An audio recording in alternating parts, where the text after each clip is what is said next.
Leave him, or I'll take everything from you.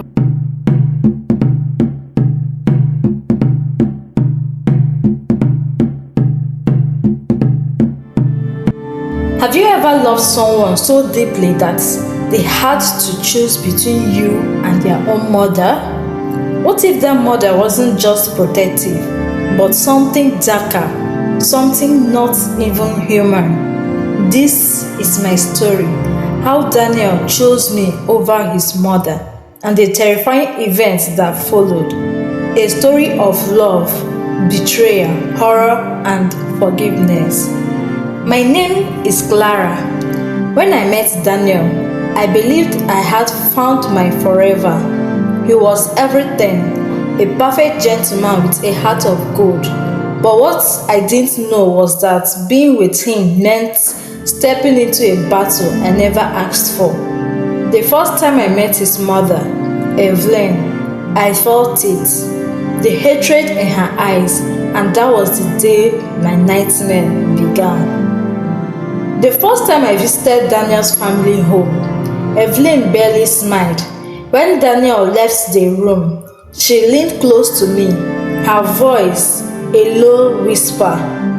"You are not meant for him. Leave or you will regret it." I stared at her, confused. "Ma, I love him." "Love?" She cut me off. "You will destroy him. You will destroy us." I laughed it off and told Daniel what she said. He sighed and hugged me. "She's just overprotective, Clara. She will come around, I promise." But I didn't feel safe anymore. A week after that meeting, strange things started happening. I would wake up with scratches on my arms. The lights flickered every night at 3 a.m. and I kept hearing soft footsteps outside our room. One night, I woke up gasping for breath. I felt something pressing down on my chest. When I opened my eyes, my blood ran cold. Evelyn was sitting on top of me, smiling. Her eyes weren't human anymore. They glowed blood red. I screamed, but when Daniel rushed in, she was gone. He thought I was dreaming, but the next morning, I found a blood-stained charm hidden under my pillow. That was when I knew I wasn't safe. I confronted her the next day. "Why are you doing this to me?" I shouted, trembling. She smiled. "Because you don't belong here. He is my son. If I can't have him, no one will." That evening, everything came to a breaking point. We were having dinner when she suddenly dropped her fork and glared at me. "You will not take my son from me," she hissed. When I refused to back down, she lunged at me, her nails digging into my neck.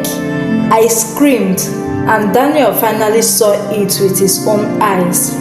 He dragged her away. "Mom, what's wrong with you?" he cried. Her face twisted with anger. "She's cursed. She will destroy you."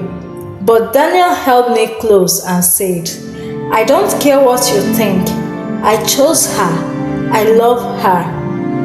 That night, Evelyn left the house, but her warning echoed in my mind. "You will regret this choice."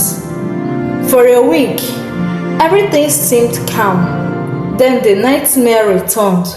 We found claw marks on the front door. At night, something would tap on our window. Sometimes, I would see a shadow moving across the walls, even when no one was there. Then came the night I'll never forget. I woke up to find a small handmade doll on our bed. It had my face crudely painted on it, and pins were sticking out of its chest. I screamed and backed away. Daniel grabbed the doll, his face pale. "Clara, This has to end. We can't keep living like this. We prayed that night, begging for protection.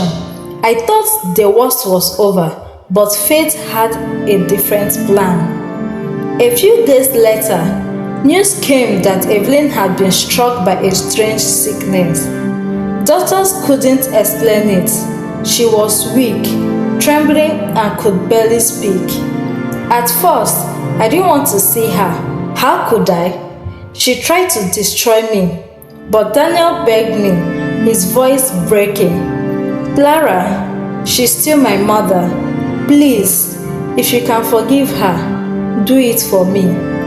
I didn't know why, but I agreed. The sight of Evelyn broke me.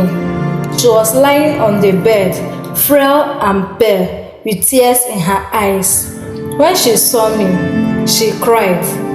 I fought you because I thought I would lose my son. But I was wrong. You love him more than I do. I'm sorry. I held her hand, and in that moment, all the anger I had towards her melted away. For days, I took care of her, feeding her, helping her bathe, and sitting with her while she slept.